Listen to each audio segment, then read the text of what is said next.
রাজধানীর বুকে মাত্র ২ কিলোমিটারের একটি সড়ক, কিন্তু সেই পথ পেরোতে প্রতিদিনই হাজারো মানুষের লড়াই করতে হয় পানির সঙ্গে। বছরের পর বছর জলাবদ্ধতায় বন্দী আশকোনা পানির পাম্প সড়ক। ব্যাহত হচ্ছে শিক্ষা, চিকিৎসা, কর্মজীবন, এমনকি শেষ বিদায়ের পথও। স্থানীয়দের অভিযোগ, অসংখ্যবার এ সমস্যার কথা বলা হলেও কোনো কাজ হয়নি।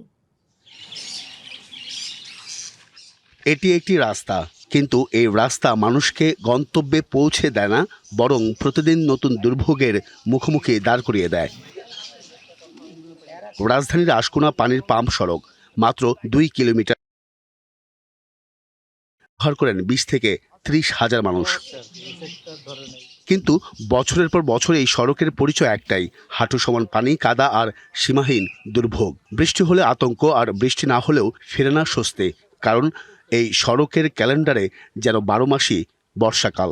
সমস্যা তো যে বাসা বাড়িতে যাই পানি ঢুকে, এই রাস্তার পানি তো বাসা বাড়িতে যাই ঢুকে, আমাদের বাসায় তো পানি আছে। ওদিক দিয়ে আরো বেশি খারাপ। সকাল থেকে রিস্কা পরে একজনের মাথায় ফাইটা গেছে, ওই মাথা দিয়ে।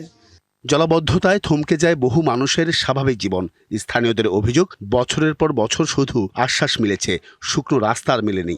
আমাদের কথার কোনো দাম নাই, এভাবে আমাদের চলতে হবে, কারণ আমাদের এই দেশে বসবাস করার যোগ্য না। আমরা এলাকাবাসী যারা আছি, আমরা খুব কষ্টের মধ্যে আছি। এখানে দেখার মতন কেউ নাই ভাই। আমাদের দাবি এই রাস্তার জন্য তাড়াতাড়ি করতে। সবচেয়ে বড় মূল্য দিচ্ছে শিশুরা। ঘর থেকে বের হওয়া শিশুটি জানে না স্কুলে পৌঁছাতে পারবে কিনা। আমার ক্লাস থাকে প্রতিদিন, কিন্তু এই রাস্তার জন্য আর কি যাইতে পারে না, রেগুলার যাইতে পারে না। তার উপরে হচ্ছে গেলেও আমার প্রচুর পরিমাণ লেট হয়ে যায়। প্রতিদিন মানে এত পানি যে মানে মোজা টুজা সব ভিজা যায়, এত পানির জন্য যাওয়া যায় না প্রতিদিন স্কুলে। এই পরীক্ষার জন্য এই পানি পাড়াই যেতে হইতেছে।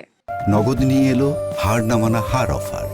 সর্বনিম্ন ১০,০০০ টাকা রেমিটেন্স নগদে পাঠালে থাকছে স্বর্ণের হার জেতার সুযোগ।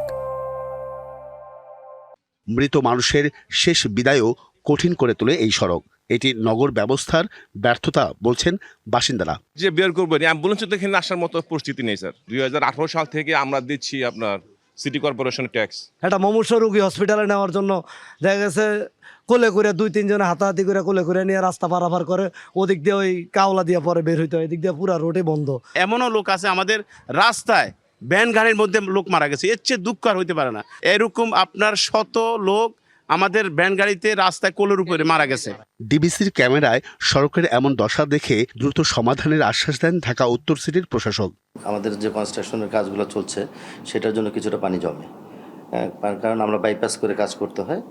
তো আমরা চেষ্টা করছি যে যাতে দ্রুত কাজগুলো সম্পূর্ণ হয়। স্বল্প সময়ের মধ্যেই অন্ততপক্ষ কিছুটা হলেও যাতে জলাবদ্ধতা থেকে আমরা নগরবাসীকে রেহাই দিতে পারি আর নিয়ন্ত্রণের মধ্যে রাখতে পারি। আশকোনার মানুষের দিন শুরু হয় হাঁটু সমান পানি মারিয়ে, আবার শেষও হয় সেখানেই। তারা নতুন কোনো স্বপ্ন চান না বড় কোনো প্রতিশ্রুতিও। তাদের একটাই দাবি, ২ কিলোমিটার শুকনো রাস্তা। Ariful Islam, DBC news, Dhaka.